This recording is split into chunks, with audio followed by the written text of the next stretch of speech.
In this video, we are going to see what are the steps to publish your UX case studies to the internet and show them to the world. So without further delay, let's drop the intro.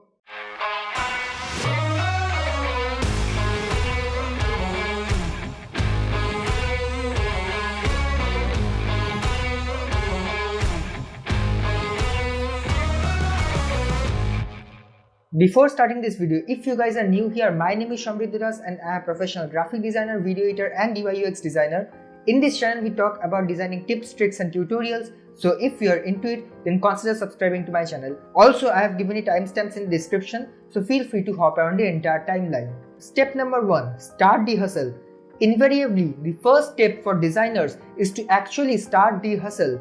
In this step, you have to actually go through your entire day and figure out a real world problem. Think of software or application that can actually solve this real world problem and you are good to go. Talk to its potential users and try to explain your problem to them, and also try to explain them your solution and how your app is going to solve that problem, because never forget that in this field, your experts or your users are actually the key helpers. Always try to cater to a real world problem, because if you are a fresher, most probably you don't have that much amount of relevant experiences. So in those cases, your recruiters will actually try to judge you by the amount of problem solving capability that you have. It may be possible that you don't have much amount of experience, but your UX case studies are actually depicting that you have a very good problem solving capability, and that may get you hired. Try to figure out a real world problem and ideate a solution to that. As simple as that. Step 2. Getting the right inspiration. It may take a whole day of time in order to figure out a real world problem statement, but now it's time to get inspiration. There are numerous apps and websites and resources which will help you to get inspired from other designers across the globe. These websites and apps will actually help you to wrap up your idea with a good package. There are apps like Behance and Pinterest, and there are websites like Mobin and Dribble. All these resources are very different in their own way. Behance is a product developed by Adobe. In this platform, millions of UX designers across the globe actually post their case studies and UX design processes. So if you want to get inspired by seeing their UX case studies and backtrack their UX design process, then you can actually refer this application. Pinterest, on the other hand, is a resource where not only UX designers but all kinds of key content creators across the globe, like graphic designers, UX designers, singers and dancers and freelancers, are curating their content on it. So if you want only curated UX design content, this may not be the most helpful platform. And also you have to remember one thing, that in Pinterest, you will be able to see the end product, not the UX process or the UX approach the designer is taking in order to reach to that product. Thus, Pinterest is a little more bloated application or resource, I would say, but it is a great place to get inspiration about UX design. Dribble, on the other hand, is another free resource that is actually used by UX designers all over the world in order to post their iterations or previous versions on this platform on how they landed up to the final project. In this platform, the designers actually post their previous versions of the applications or websites that they made, and you will be able to see the approach, the iterations that they made in order to reach there. Also, you won't be able to find well documented UX case studies, so you won't be able to view the exact case study that the designer is following, but obviously you will be able to understand the approach the designer took in order to reach to its final product. Last but not the least is Mobin. This is actually a freemium resource where it will curate all the possible screenshots of various other applications across the globe. For example, if you want to make a payment screen for your app, you will be able to understand how the payment screen of various other apps across the world are dealing with it. Thus, it is a very important resource. For example, that you want to see a screenshot of a particular application, then it will be very helpful for those kinds of scenarios. Also, don't forget to save these inspirations along with you all the time. There is an application known as Pocket, which comes for iOS, Android as well as a Chrome extension. So this application will actually help you to save all these kinds of UX inspirations with you in the form of links all the time, and it will also get synced up with all of your devices. It is a very handy app, trust me. So these were the various ways of getting the right amount of inspiration for your next UX case study. Now comes the idea of storing these UX inspirations, and also which brings me to the third step, that is to create mood boards. Step number 3, creating mood boards. So after collecting all these inspirations, it is recommended to store them as a mood board.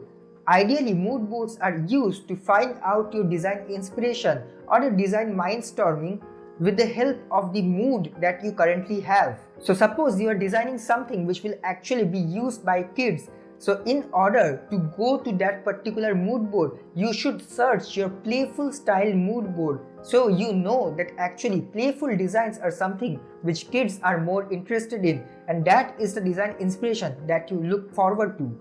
I recommend you to create as many as mood boards possible. There are many free mood boarding applications available on internet. One of the most popular is Milanote, which is used by almost all the UX designers out there. I recommend you check out this website and you will be able to understand how Milanote works. In these mood boards, you will be able to understand how to design app and how you will be able to make your perfect approach towards designing that app all mentally. Step number 4, learning different UX tools productively. After you ideated your app, now it is time to create that app in real life and design hands-on in order to portray to the world the idea that you have, unique idea that you actually have. There are many design tools out there. Some of them are free and some of them are paid. The most popular designing software that is used by almost 99% of designers out there is Figma. Figma is a free tool that is used by most of the designers out there, and you don't need to download anything because it will run completely on your web browser. It is also a cloud mediated service as a software. That's why you don't need much of a hi-fi laptop in order to run it. There is also a software known as Prototype, which actually helps you to build high fidelity prototypes on the web browser or in the application. This is a very high performance software. So the designs that you're gonna make in Prototype feels almost like a real app. Also, there is a whole suite of Adobe products that may be required or may not be required based on the type of work you are doing. There is a lot of things to discuss around this topic, but as we have limited time, I will recommend you to watch this video, which is actually built on the UX design tools, various kinds of UX design tools that you can learn, and is developed by Saptarshi Prakash, who is the director of design at Swiggy. Step number 5 is executing the design. After learning all these design tools, now it's time for you to do the hands-on designing part and prototyping them as well. You will be testing these applications on your phone and also performing the user research all by yourself. This step is a joy of its own. But before designing the applications directly on your computer, I will recommend you to make a defined sketch using pen and paper. This will immensely help in your workflow. Step number 6, publishing it to the internet. This is one of the steps which most of the designers actually forget. This is the last and final step of the UX productivity system, and in this step you will actually be making the project in your computer and make a presentation based on this project. You can even use Figma or you can even use PowerPoint for doing this step, and you have to publish this on softwares like Behance and other places where you can actually publish these kinds of case studies. I will 100% recommend you to upload your UX process and case studies to multiple platforms, as many as possible.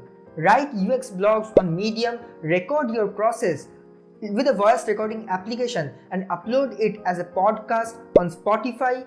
Show your UX process as a video and upload them on YouTube, and also upload your presentation on Behance. You can also show off your individual screens on apps like Dribble. It is 100% recommended for you as a designer to upload your UX process to as many as multiple platforms as possible, because you never know from where you will get your next leads for the upcoming projects. It's quite possible that a senior designer from any other company actually is searching for a junior designer and ends up on your content and finally ends up calling you. It is recommended to post your designs all over the internet, because you never know from where you are going to get your next lead for your next project. It is quite possible that a senior designer who is actually hiring designers at very moment actually lands up on your content and ends up calling you. It's quite possible. It's like you're spreading seeds all over the ground and suddenly one of the seed became a big tree and you're transferring your attention to that particular tree. And finally, share all the links on your website and share them with your friends and family. This is one tip which most of the designers actually scared to do.